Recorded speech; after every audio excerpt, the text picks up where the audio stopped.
This event is titled The Joint Cooperative Approach under Article 6.2, Benefits for Participating Countries. The event is jointly organized by the Republic of Tunisia and the CLIC Foundation.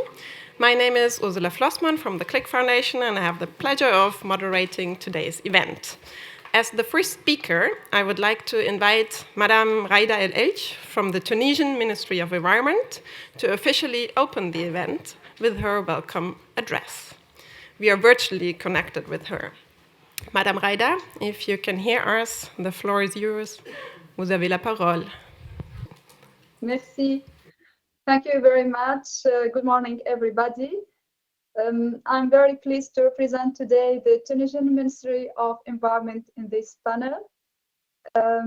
First of all, I'd like to thank CLIC Foundation for all the effort and time dedicated to organize this site event, and also for the relevance of the subject, cooperative approaches under Article 6.2, benefits for participating countries. I'd like also to welcome our distinguished panelists from the Government of Ghana, the Federal Ministry of Environment, and CLIC Foundation. Thanks again for responding positive to the invitation and for being here with us today to hold this interesting discussion about the way carbon markets could be a triple win for the hosting countries, the buyer countries, and also more importantly for our planet. I won't talk too much. I know that we are time bound. I just want to say that the objective of today's gathering is to exchange about this triple win-win approach from different perspectives, and to figure out with concrete examples and projects how cooperative approaches can enhance investment, development, and climate ambition.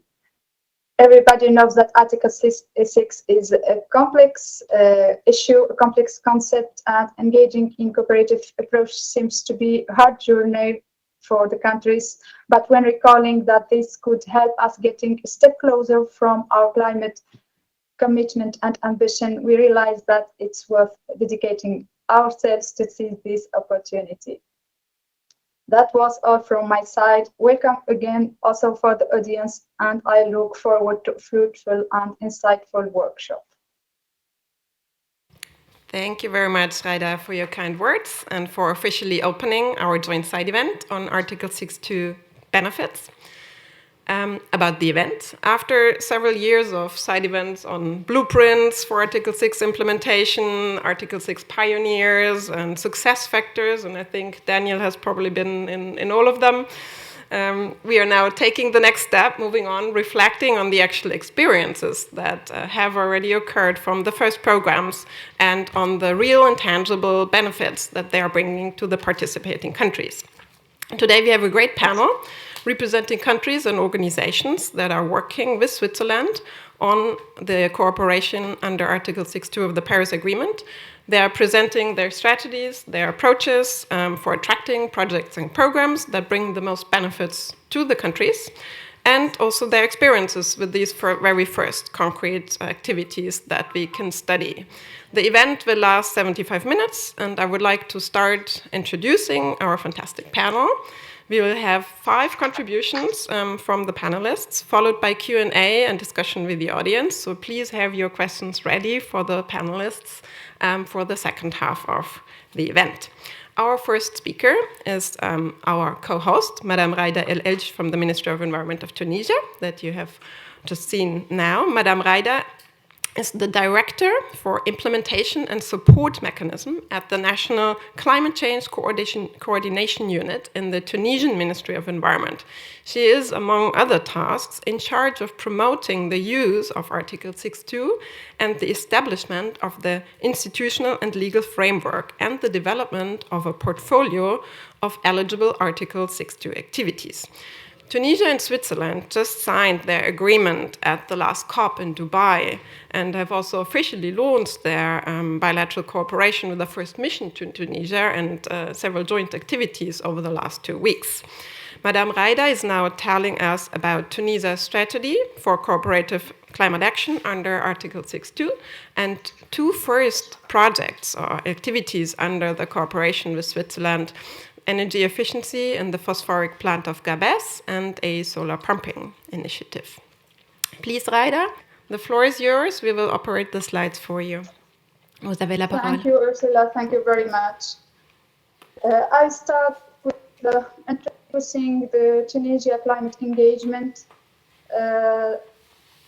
So I will start by giving an overview about Tunisia climate commitment as reflected in its national determinant contribution, submitted first in 2015 and then its updated NDC submitted in 2021. This NDC aims at decreasing carbon intensity, which is the metric in which NDC is measured by 45% in 2030 compared to 2010. This overall target is split between two components: an unconditional emission target, which represents 27% by 2030, and a conditional emission reduction target, which represents 18% in 2030. And of course, the second one links often to international support, including through Article 6 carbon markets. Next, please. To implement this target, of course, we especially need to mobilize financing, in particular for the mitigation component, because it has often to do with capitalistic investment in energy sector. So these are some estimation about the funding to mobilize for these targets. Of course, there are different forms. It could be concessional credits, grants, carbon market mechanism are always also mentioned as a mechanism to support conditional targets.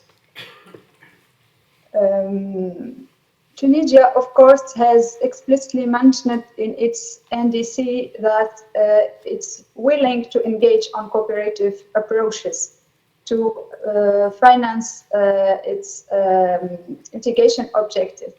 But there was no limitation about the sectors. Actually, all sectors are eligible: waste, wastewater, agriculture and land use, industrial processes. So there is no measure that's entirely unconditional. For these reasons, we have always to look at the eligibility criteria at activity level for Article 6, I mean. Next, please.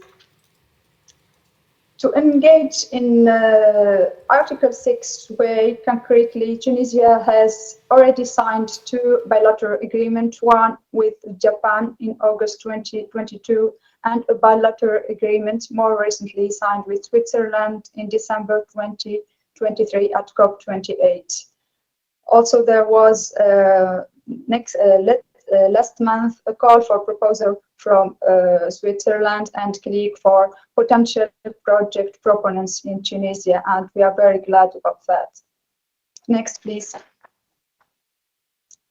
To get forward, Tunisia has already prepared a strategy with the support of the GIZ. This strategy dealt with many aspects, mainly the institutional framework for authorizing mitigation activity, withholding mechanism and fiscal treatment of ITMO's revenues, tracking of ITMO, stakeholders engagement and capacity building. All these aspects are now under development to be reflected in appropriate legal texts. Next, please.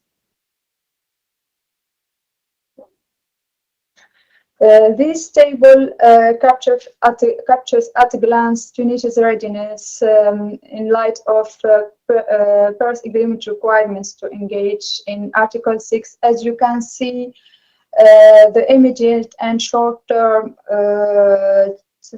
actions to take relates mainly to the institutional arrangement and tracking also system for ITMOs. There are also some short-term challenges that should be dealt with: the Ministry of Environment, like the reporting requirements, the initial report, and the application, of course, of corresponding adjustment.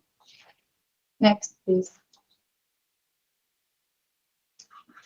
In the next slides, I'll try to give you an idea about two current projects that are under development in the framework of bilateral agreement signed with Switzerland. The first project is about to introduce a new technology. Next, please, the next slide. A new technology for the Groupe Chimique Tunisien, which is a chemical national plant that operates in phosphates subsector, phosphates industry. The project is called conversion of the sulfuric acid production unit of the Groupe Chimique to double absorption system with heat recovery system. Next slide. These mitigation activities was developed by the Groupe Chimique not as an isolated one, but as part of a global investment plan development, also with the support of a GIZ, which aims to upgrade Groupe Chimique environmental action and identify eligible also projects to finance under Article 6. Just to recall that the Groupe Chimique is very engaging at environmental level, and it has the objectives of carbon neutrality by 2030. This activity has one main component which has already defined, which is the conversion of the sulfuric acid production unit from the current technology, which is the simple absorption, to a new technology, which is double absorption, and that will allow a reduction in the emission of SO2, which is very toxic gas, of course. There are also another component, which is energy efficiency. That this component will result in energy efficiency because there will be the steam that will arise from the industrial process will result in electricity production and energy efficiency at global level of the project. Additional components are also under identification just to achieve the critical size of items required for eligibility criteria to this project for Article 6.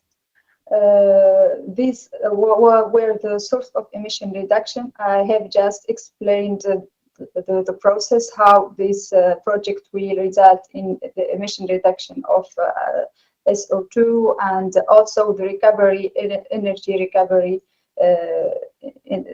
which relates to the second component. It's a little bit technical words, but I try to make it simple. Next slide, please. This table summarizes the relevance and eligibility aspect of the project. Of course, here just I mentioned that industrial process sector has a contribution in reduction of carbon intensity estimated at 12% of the global goal of 45% of NDC. Yes, 45 exactly. Also, I mentioned that this gas, the SO2, is covered by the National Inventory Report and is estimated in compliance with IMEP coroner guidelines. This is considered as a conditional contribution because financial needs to meet conditional goals for industrial process are too huge, and it was estimated to $5 billion for unconditional needs. Also, there is no national compliance regulation for Groupe Chimique Tunisien to reduce emissions. It's a voluntary action. Also, the core benefits of the project, mainly the positive impacts on air quality and therefore for the health for local community, because its chemicals are very polluting industry. Also reduced carbon print for Groupe Chimique Tunisien and enhanced competitiveness of the company, of course. Next, please. So the way forward, the main of this project has been submitted for approval by CLIC, and it was favorably considered. Next steps are to develop the MAD of this project and to develop also the business model in detail and to complete the funding scheme. Next slide, sorry. Mitigation activity number 2 is smart solar pumping and irrigation systems for sustainable water management in Tunisia. This project consists of replacing diesel use generators for pumping and irrigation in off-grid smallholders farms with smart solar pumping and irrigation system. This will combine a sustainable water management with non-fossil pumping and irrigation technology and digital monitoring tools to achieve reliable access to irrigation water while increasing water use efficiency, of course, and preventing aquifers overuse. This activity was jointly developed by My Climate Foundation, Microenergy International, in collaboration with the Tunisian Microfinance Institution and DataMove. Next slide, please. This chart represents the main project stakeholders. My Climate will be responsible for emission reduction calculation and monitoring and etc. Microenergy will be responsible for digitization, also the conception of green credit lines, and DataMove will be responsible for the technical assistance to the farmers and to also to provide the funding lines. Next slide, please. This is about the relevance and the eligibility of this activity. First of all, just to underline that renewable energy is key to Tunisia energy transition policy. The target is to achieve 35% of the energy mix by 2035. Also, the objective at national level is, of course, to reduce dependence on imported fossil fuel. So this project is relevant in light of these considerations. This is also considered for the moment as conditional contribution, but still to be, of course, demonstrated at MAD level, at MAD stage, of course. Here, how to demonstrate that this project is really conditional and additional at the same time. There were studies that were already made and demonstrated that there is a funding barrier for smallholder to access funding for photovoltaic installation. First of all, because the cost is too high. Also, because the banking system requires collateral, and smallholders don't have assets that could be accounted as collateral for this project. So there are too many constraints. For example, when smallholders also can get, for example, grants, the banking system don't accept to account these grants in the funding scheme. So there is really a problem to access funding to these kind of projects, which initial investment cost is too high. when it comes to core benefits, of course, the core benefits are obvious. First of all, the enhanced governance of water resources, also reduce climate vulnerability and precarity of rural livelihood, and enhancing adaptive capacity of the beneficiaries and the local ecosystem. Next slide, please. So the way forward for this project is, of course, to have a letter of intent, because it is currently at main approved stage. Letter of intent are to be issued maybe in the next month. Also the map development and to develop in detail the business model of the project, etc. And also the funding scheme to be completed. Thank you for your attention. That was all.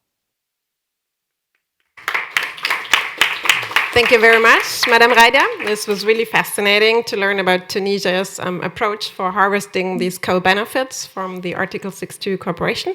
Please do stand by for questions from the audience later on. Veuillez-vous tenir prête pour répondre aux questions plus tard. Merci beaucoup. I would like to now move to Mr. Daniel Benefo, who will tell us about Article 6.2 programs with Switzerland, by also highlighting 3 concrete examples: transformative cook stoves, e-bikes, and green cooling. Daniel is a very well-known figure in the Article 6 space. Let me nevertheless give a brief introduction. Mr. Daniel Benefo is a member of the Ghanaian Environmental Protection Agency, EPA, since more than 20 years. He's the head of the Carbon Market Office in Ghana, in short CMO. The CMO reports to the EPA and was founded as part of the development of Ghana's climate protection strategy under the Ministry of Environment, Science, Technology and Innovation, MESTI. Ghana was actually one of the very first countries to develop and adopt a national strategy for Article 6 that includes a white list and a red list that allows Ghana to assess program ideas and allocate them within the conditional and unconditional target of the Ghanaian NDC. With this in mind, Daniel, why have these 3 programs, transformative cook stove, e-bikes, green cooling, been selected by the government of Ghana, and how are they contributing and supporting Ghana in achieving its NDC and raise ambition? The floor is yours. Okay, thank you very much, colleagues, and good morning from me to everybody. I just wanted to start with the reason why we are involved in this. I think it comes down to the vision that the parties espoused in Article 6.1 of the Paris Agreement, which comes to us in 3 ways. One is about how we can transparently use markets to support policy to achieve higher ambition of our climate action in Ghana. So that's the first one. How do we carefully do that? The other one is that in doing this, we need to also ensure that the use of Article 6 or the use of markets are demonstrably additional. And that for us is very, very important. And in doing so, the needs of the people, why we are doing this, is also very important. The development benefit is quite key for us. It's about how people having access to better way of commuting, having access to better way of disposing waste, better ways of getting access to energy. For us, is very important. And these are the 3 very, very fundamental reasons why we are involved in this. And that is also the basis for selecting these 3 areas of interest. And just my last 2 points, and then I'll keep quiet. In doing this, we think that it is also the 3 very important things must happen. The first one is the confluence of policy technology, and capital. And above that is that how do you deploy policy, capital, and technology in a transparent way such that you can deliver what Article 6.1 had clearly articulated. So we needed to bring on board a policy system or an arrangement that is credible and predictable and transparent. So how do you frame a market-based pricing arrangement in the country that people have confidence in and is predictable and is credible? Right. So that was a very difficult question to answer. And then how do you do so in a way that private sector can have confidence in it and it can unlock investment? So it's not only about the public interest question, it is also about an investment question. So how do you frame it in a way that those who have the money can have confidence in it and also unlock investment? And the third one is that how do you ensure that the proceeds are used in a way that the people benefit? Otherwise, it becomes something else.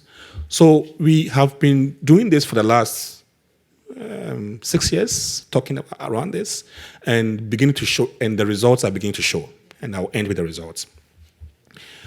Not only have we signed 3 bilateral cooperative approaches, we are also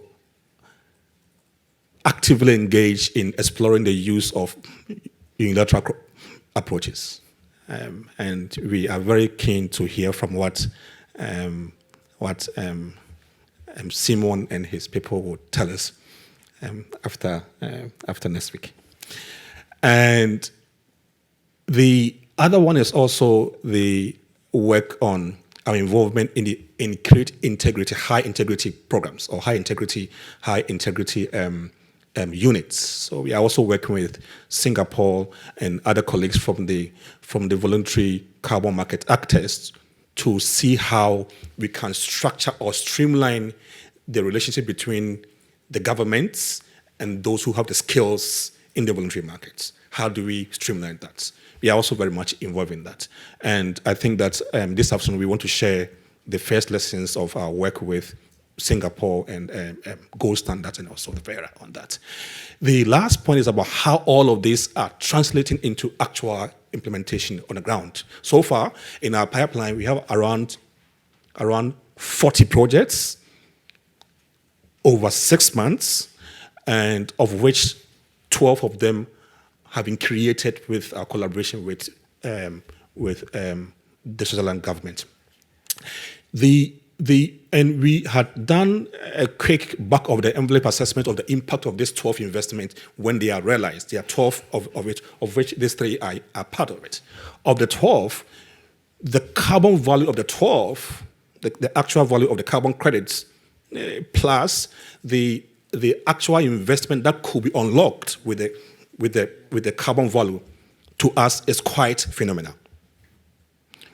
And that for us is the manifestation of the confluence of technology, policy, and capital. And that, I think, is what the Switzerland Agreement is helping to unlock, and we intend to scale up. But in all of this, in doing this, we are also extremely mindful of the fact that we have the mandate of not overselling. So the risk of overselling is extremely important for us. In fact, we have an internal rod that helps us to determine what to authorize and what not to authorize. And that for us is a very important internal check that allows us to determine which of the white lists we should authorize and which of the red lists we should not even think of authorizing. And in the red list, we try to demonstrate our own internal effort to achieve our own commitments. So the purpose of the red list is to create a barrier around projects that the Ghana government has committed to mobilize resources to invest in. So whilst we are demonstrating our domestic effort, we are also at the same time combining our domestic effort with our international cooperation. And that is also the very feature of the policy that we think should complement the work of Article 6. Thanks.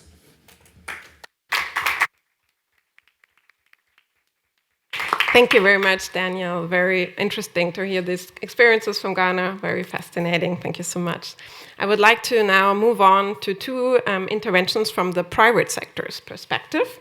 My next speaker is Daniel de Vries from the ACT Group. ACT is a company that is actually quite experienced already with Article 6 programs, with their development and implementation.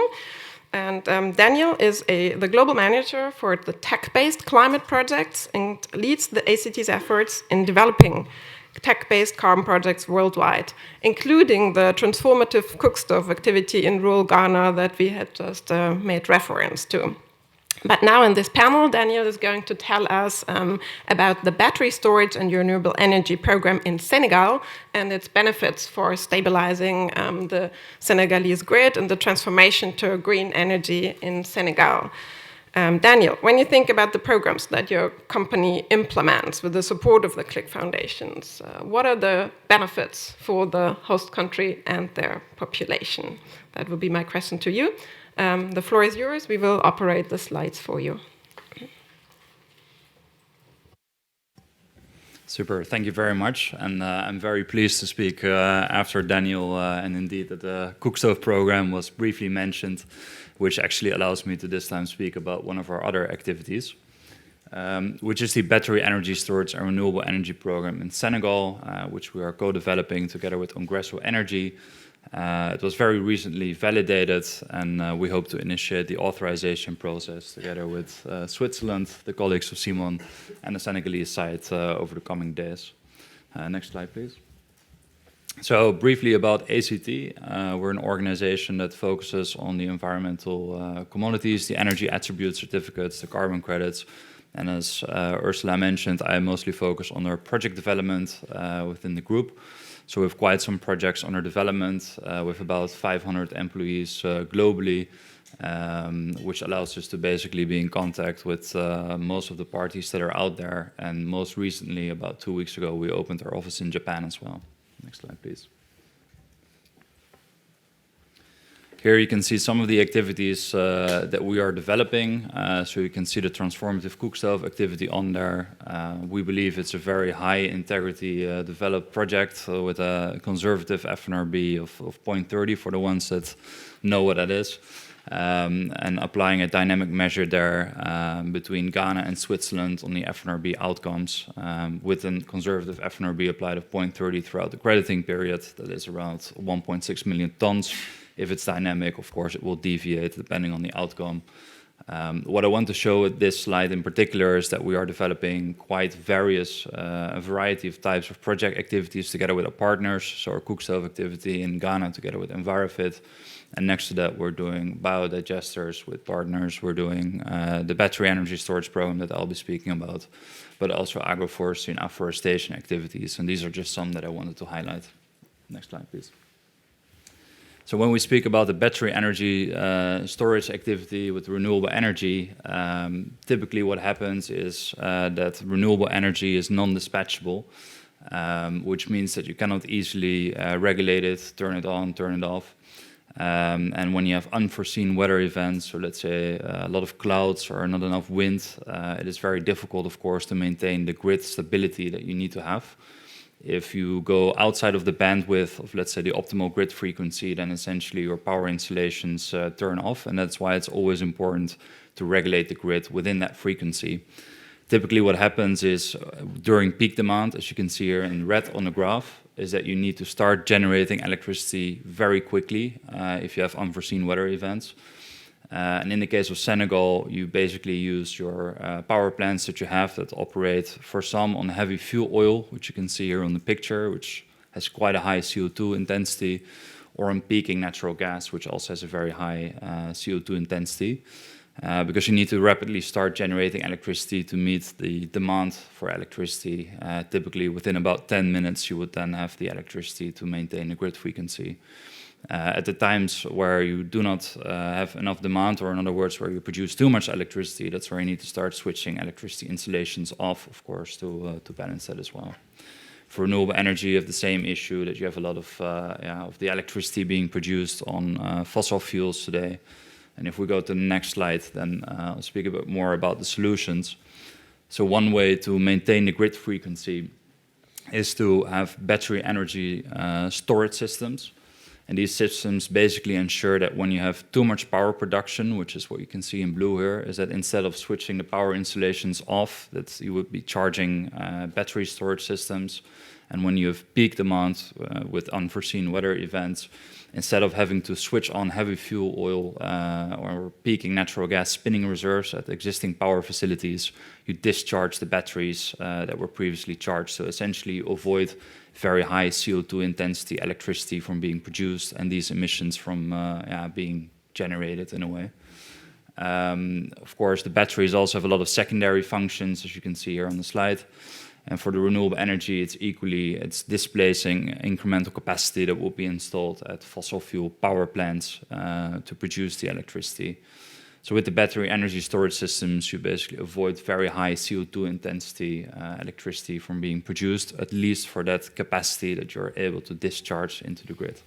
Next slide, please. So we are developing this activity together with Ongresso Energy, as I mentioned, and originally we thought we would develop it as an activity, but then we thought it might be even better to develop it as a program so that more battery energy storage systems in Senegal can be added to the program to issue ITMOs or ITMOs. Basically, the main challenge for many of these battery energy storage systems is the internal rate of return for investors. So how do you make the program investable?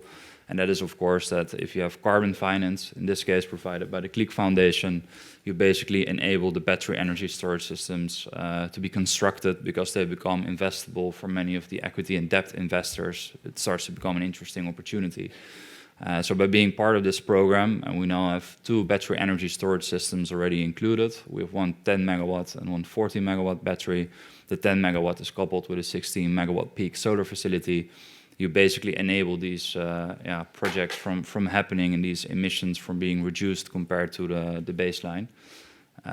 So we're very happy to have more activities included in this program, of course, or even if it's outside of Senegal to look at it. Of course, the benefit to that is that you can make use of existing infrastructure. You don't have to go through a whole new process of authorization again. And like mentioned, we hope to initiate the authorization process over the coming days. Maybe one thing that's good to mention for renewable energy, you have quite a lot of fossil fuel-based electricity production in Senegal still. We do not focus on sole renewable energy installations to be installed here, but only when coupled together with battery systems. Next slide, please. If we look at the benefits for Senegal, there's quite a number of them. So of course you reduce your dependence on fossil fuels or the imports of that. At the same time, of course, during the construction and operation of the battery energy storage systems and solar facility, you create local jobs for the communities around. There's some community involvement as well for some of the benefits of these batteries. Of course, good to mention is that with these battery energy storage systems, you also, of course, enable more renewable energy that's non-dispatchable to be added to the grid because you can better maintain the grid frequency. And next to that, you see a lot of other, I would say, secondary benefits here that are listed at the bottom. Of course, to reduce air pollution, which is the one vehicle to translate it to carbon finance with the Click Foundation to enable the activity.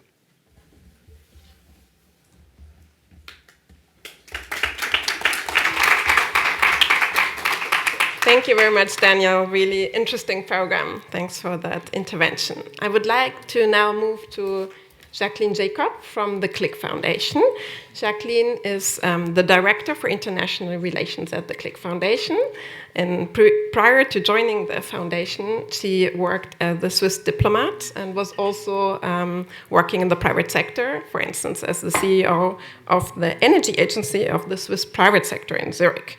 At the Click Foundation, she not only manages the international relations, but she also oversees the portfolio development in Morocco and Tunisia.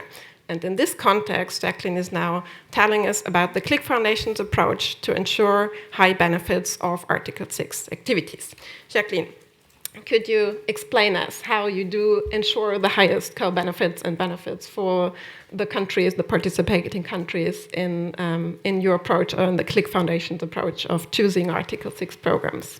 The floor is yours. You have the slides. Good morning, or rather good afternoon, everybody. Thank you for receiving me here, telling you about my newest experience just having returned from Tunisia. Click Foundation, I guess there's no one in the room who doesn't know who we are, but I would like to repeat it once more. The Click Foundation is legally obliged to hand in ITMOs to the Swiss government because the transport sector in Switzerland has a legal mandate to compensate part of the emissions resulting from transport in Switzerland. So we will have to purchase about 20 million ITMOs until 2030. And we do this under the bilateral agreements Switzerland has negotiated with for reaffirming what parties pledged in Paris. So Ursula asked how to assure highest core benefits. It's, of course, the spirit of Paris that reigns us, but please be assured it's also our personal motivation and our engagement and our conviction. This has to be made reality, not only the compensation, but all the co-benefits going with it in environmental integrity and in respect of human rights.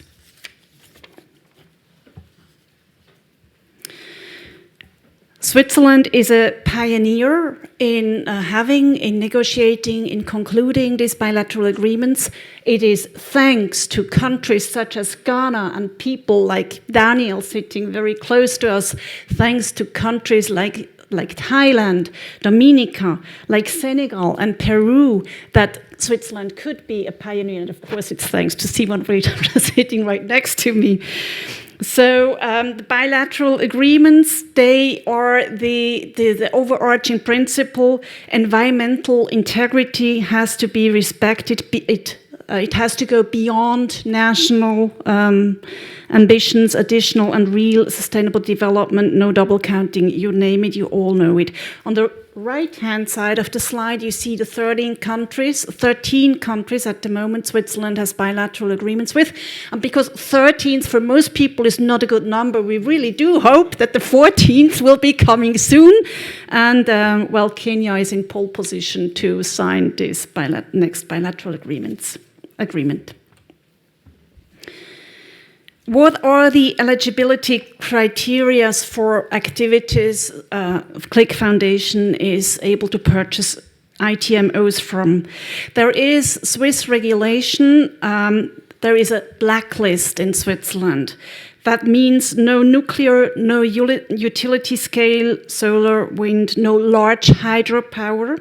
Another very important item on the blacklist of Switzerland is no forestry, no biological sequestration. I know many of partner countries are very disappointed about that. And there is, on the blacklist, activities that keep us locked in fossil fuel. Click Foundation also has requirements, apart from being aligned with the partner countries' NDC.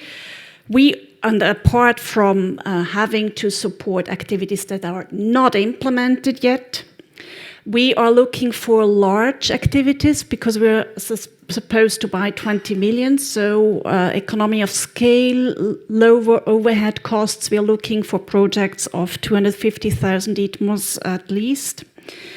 And it is important to bear in mind that Click Foundation buys results-based, the final product of the activity. We do support in finding equity or loan, etc. The potential, I mentioned that I just came back from Tunisia. You see here, that is the white list, which is basically the opposite of the complementation of the blacklist Switzerland has issued. Coming back from Tunisia, we see a large potential in renewable energy, especially in the cement sector. We think there is a potential of almost 3 million tons of CO2. We do see a large potential in waste management, also in cooling, and we look towards Ghana, where we would like to learn a lot from it. And another important activity is the energy efficiency, as described by Raida earlier on in phosphoric industry. Next, please. Well, we have touched upon that already. I don't have to go into details. That's the energy efficiency program, the first program in Tunisia. There is the second program in Tunisia, the solar irrigation, solar pumping. Also, we have heard of that project already, and there is representatives of the developers if you have more questions, more in detail. Fabian from My Climate is here. What are we trying to achieve? First and foremost, economic benefits in improving energy efficiency. Less energy means less costs, lower costs, sustainable economic growth. Second, we try to achieve core benefits, or we do achieve core benefits, not only direct cost savings and quality increase, also improved working conditions, household savings, job creations, poverty reductions, livelihood support, food security, you name it. And thirdly, ideally, these activities we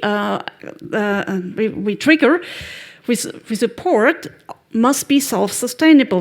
The framework conditions must evolve in a way that no further assistance from international funding is needed in future.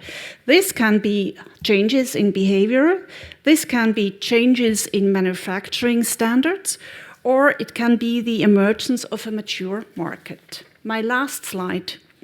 So what are the advantages and the core benefits for countries in cooperation? I just mentioned the core benefits in health, saving, job, and investment.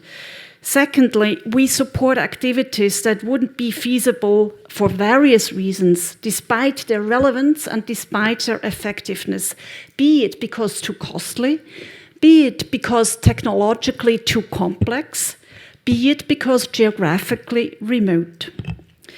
Third, if a number of emission reductions triggered is greater than the number of ITMOs transferred, the country gains a net advantage for achievement of their own NDC, of their unconditional NDC. Fourth, an activity of Click Foundation is financed for a limited period only. Once the incentive structure has been set up and the human resources are trained, the country can continue with its own resources and capacities. Ideally, fifthly, the framework conditions evolve in such a way that no additional support is required. For example, behavioral changes, adoption in production standards, or the creation of the secure market segment. Thank you very much. Thank you very much, Jacqueline, for this intervention.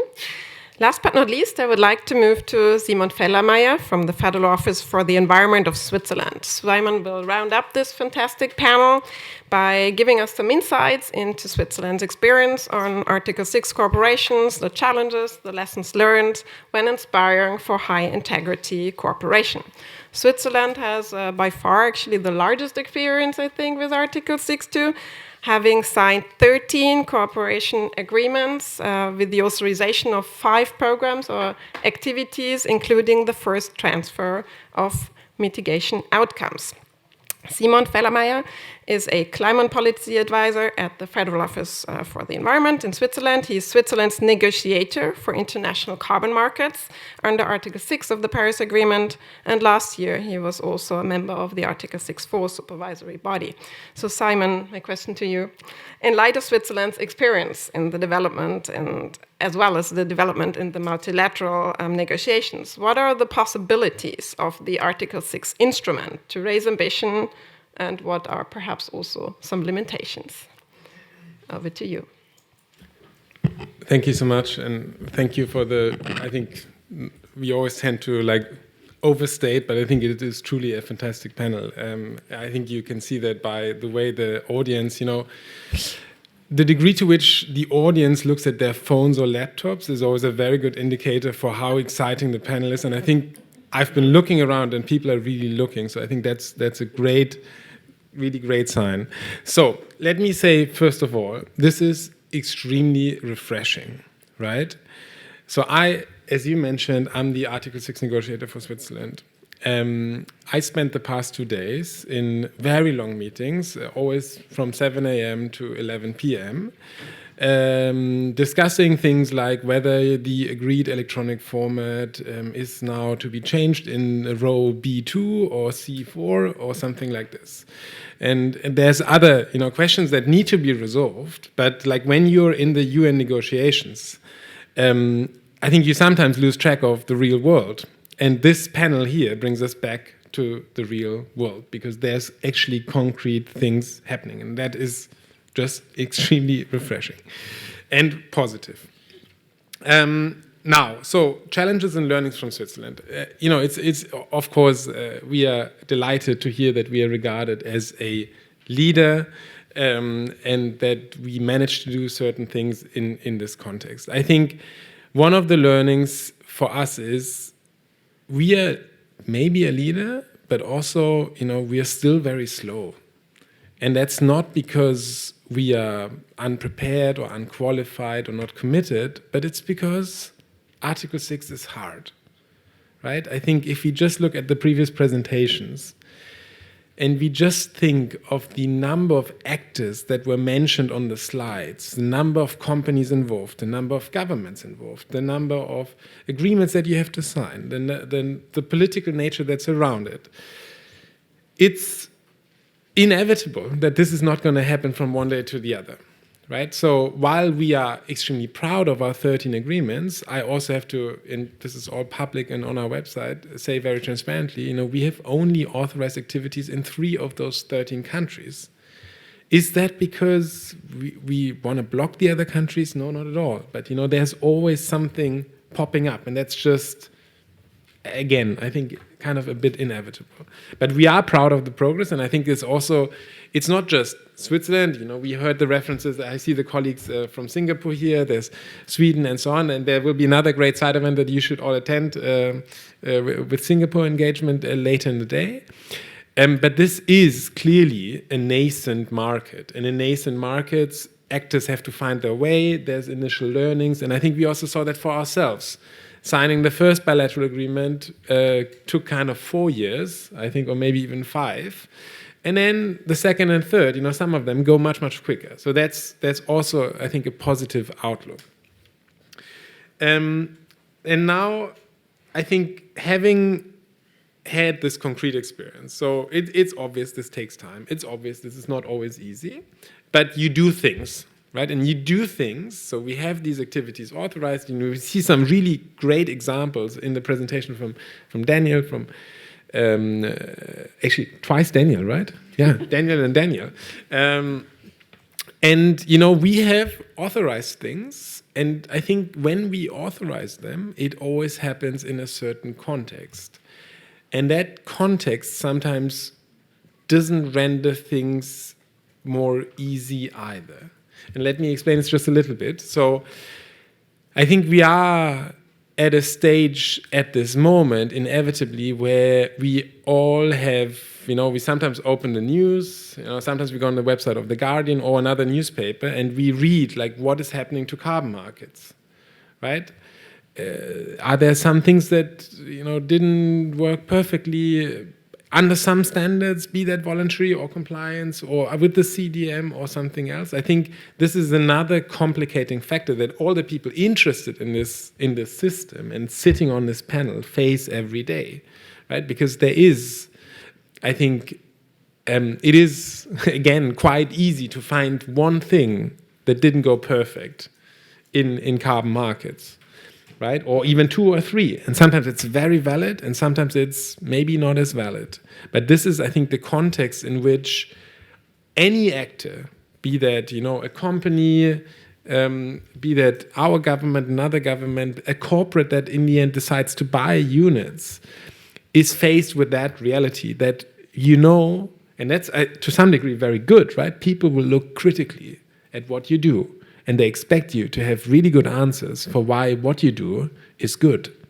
And we are trying this, but we have also, in our concrete experience, faced a situation where we thought we worked for years on a project with Thailand, an e-mobility project in Bangkok, which I personally have to say I'm really proud of. But, that very project faced attacks for questions of additionality. We thought we could explain them well. And, some other person we explained this to thought, well, you didn't explain it well enough, or I still disagree. And, I think this is also part of this reality, which is another small obstacle on the way to full scale and full achievement. So this is, I think, just the world we're in. One could say, so I was on another panel, again with Daniel. I always meet Daniel on panels. It's wonderful.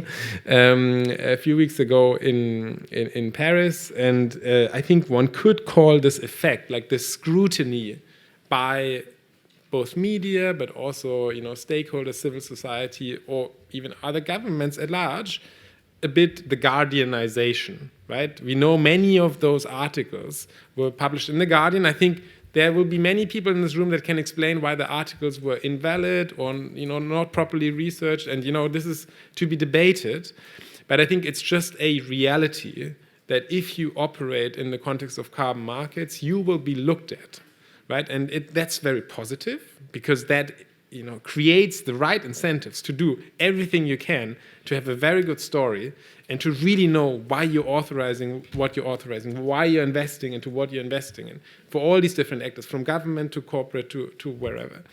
But it also means that, you may face some criticism, and that's also part of life. And then I think our approach, and again now a learning just from Switzerland, is that the best way to deal with this is to be as transparent as you possibly can and put out everything you know about it in order to just explain your reasoning, right? And this is what we do in these negotiations here. We also try to explain our positions and so on. But this, of course, also holds for the implementation of carbon markets.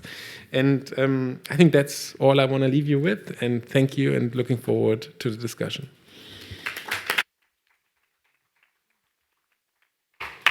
Great, Simon. Thank you very much. Very inspiring intervention. I would like to now open the floor for questions from the audience. We have 15 minutes for questions. We should have 2 roaming mics, and I would be thankful if you could pass them on. I would like to take a first round of questions and then see if we have time for a second one. Please do state your name and your affiliation, and then your question as concise and short as possible. Thank you. Who would like to break the ice and come with the first question? Okay, I see Fabian and then the gentleman over here. Do we have the mics and the gentleman here? Fabian Kohler from Foundation My Climate. Thank you very much for the interesting presentations, very nice insights. I'll just step in where Simon left. You mentioned transparency. Could you give us some ideas where you think it's most important to make sure that we're transparent enough? Thank you, Fabian. And then the next question from over here. Good morning. My name is Jeremy Veterwald. I work with Impact Initiatives. We do research. It's a quick question more for Daniel on how do you prioritize the investments at the national level? Because I think from the presentations we saw, the scope of projects goes from agroforestry to biogas to renewable energy. These are very complex decisions to make, so just wanted to have Daniel's reflections on how you made those decisions, on which projects you prioritize. Thank you. Excellent, thank you. And then the gentleman from Egypt had a question as well. Actually, then it's not a question as far as it's a comment. I'll start. Thank you, Simon, and the whole panelists for your very attractive presentations, which attracted us, actually. Actually, I think now after these 13 experienced projects, you got a concrete business model for the projects. What we are missing as a countries for 6.2 actually is a complication of the text within the negotiations. This is a part. On the other hand, the procedure, it's not that clear for us from your side. Actually, the feasibility of these projects, the examples, the scaling, the technology, the fund. I think Reda mentioned that 4 types of fund facilities. It's loans, it's grants, it's carbon credits. I don't remember the first one, but anyhow, so what is the best model for funding raising? Because this is a very sensitive point for us. In addition to the corresponding adjustment responsibility and mechanism, how could be measured and avoided for the host countries, how to minimize the costs. I think this kind of business model, and we can say a case study for us, it could be very useful for Japan, for Singapore, for Switzerland. Thank you very much. Excellent. Thank you very much for those actually small package of questions. So perhaps let's take this one more question here, and then I would like to close the round. Think about your next round of questions in the meantime. Thank you. I am Albert de la Cruz, one of the commissioner of the Philippine Climate Change Commission, and we're looking forward to be the 14th state that will be having cooperation with the CLIC Foundation. We do have voluntary carbon trading, and we have cook stove. We have also some program for the different renewable energy. We also have programs for the forest and both blue forest, the mangrove, etc., being an island country. For the transparency, I would like to ask, what are the major steps that you have? Are you using blockchain in order for the platform to be transparent, immutable, and so that it can be witnessed by all the other participating countries? Thank you, ma'am. Thank you, sir. Perfect. So let's perhaps start with the transparency questions, as they were both addressed to you, Simon, if that's okay, from Fabian from My Climate and the Philippine National Climate Change Commission. Perfect. Thank you so much for the really fitting questions. I think so. Where is the transparency most important? I think I mean quite clearly to me it's in the activity, right? I mean, so first I think we are super transparent. So you can go to our website. I know it's hard to navigate it, but bear with the website. It's a government website. It's like this. And once you found the right page, you know, you have all the agreements and and you have the other page with all the authorizations and all the MADDs and the project details and the references and so on and so forth. And I think, you know, in the end, the bilateral agreement is interesting-ish because it gives you like, you know, framework, but like where really the meat is obviously in the activities. And I think there, you know, there are some things that are sometimes confidential, but mostly not. And that's where, you know, I think people will judge you. Like, does this document make sense or not? And I think that's where you have to be strong in communicating and showing why you think this is something. And this is, of course, you know, we do this for now voluntarily on our website, but also we will have to report on all of this under the UNFCCC framework, under Article 6 of the Paris Agreement. We have submitted our initial report. We have submitted several authorization statements. You can read them and you can check them. You can tell us, hey, wait, like, what's wrong with this line? I don't understand. And then please turn to us and we try to explain and sometimes maybe try to revise and improve. And I think it links very much to the question, thank you very much, also for question from the Philippines on blockchain. So, you know, we have to separate where's the documentation of the activities and where is the actual unit, right? And this is a very hot issue in the negotiations, I can tell you. Spending a lot of time on this, getting a lot of white hair from it because it's very stressful. But, you know, we are for now on a super manual approach just because the system is not yet there. We're trying to advocate here in the negotiations for a system that would make it very easy to transfer units, maybe from you, maybe from another country, to us and back again in a way that is safe. But there are, some sensitivities by some parties around this. Not everyone shares this vision. That's fair. We'll see where we get. But we're not using any blockchain or anything for now. If we did the transfer with Thailand, and how we did it is really kind of funny.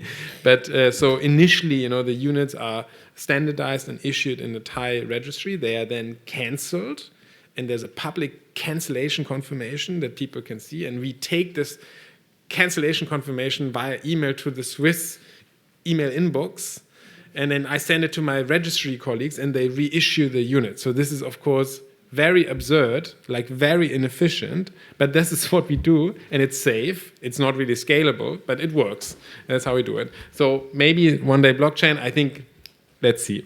And then I just wanted to quickly also comment on your question from Egypt. Thanks very much. With the funding, I think that, so I'm also a board member of the Zurich Carbon Market Association, and we had a very interesting, I think, session on this, like financing Article 6 activities.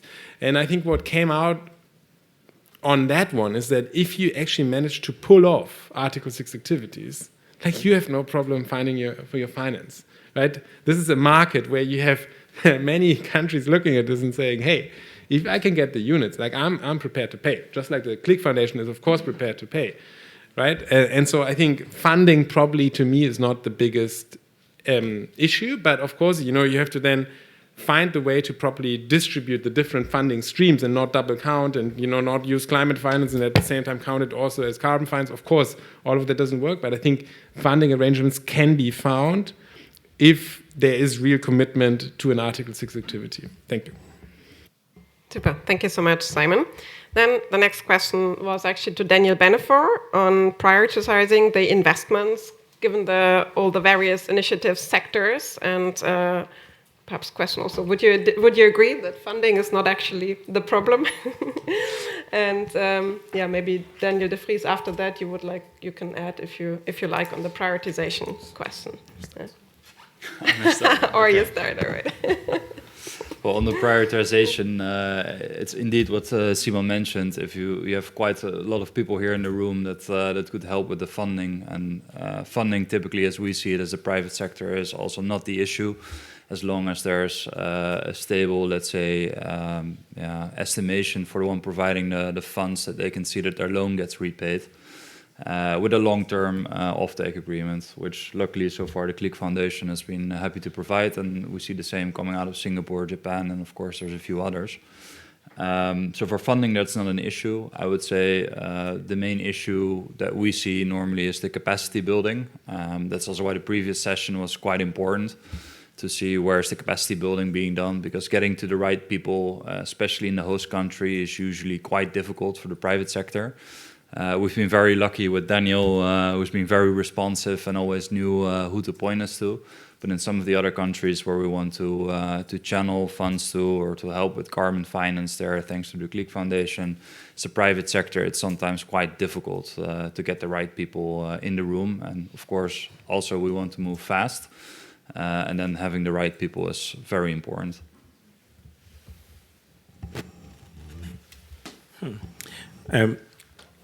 Maybe we began with an internal analysis on using the marginal abatement opportunities for wide range of NDC measures. That's the first one, and that's had its own pros and cons. But so those are the ones that informed which ones we are to authorize or not, and then the idea that funding is not a problem, but I have a different view. I mean, the local banks in our country is not that very much involved in it. How do you bring them on board to be able to understand this type of financing arrangement? So that is one area that we are looking at, that it's not enough to just prioritize enlistments, but how then do you also activate the local banks to see the investment opportunities in there and develop. I mean, it comes down to this point about the fact that Click Foundation will buy a ready-made product. Somebody has to bear the risk to mobilize finance and put into it and create the product. And therefore, the role of the local banks in creating upfront financing for us is critical. And that is one of the areas that we are looking at. Fantastic, thank you. Thank you, Daniel, for this very differentiated view. I think actually our time is up. We have 1 more minute left, with which I would like to turn to my colleague Andrea for the closing remarks. We would like to thank this very inspiring and hopefully helpful inputs that we heard today, also from the Tunisian side, from the Ministry of Environment, from Raida. Thank you to all, and also to your input. For the whole audience, I would like to invite you to stay afterwards outside. We have some coffee and snacks will be served. Use the opportunity to have exchange and networking, and also asking questions to our panelists. So thank you very much to all of you, and have a nice afternoon. Goodbye.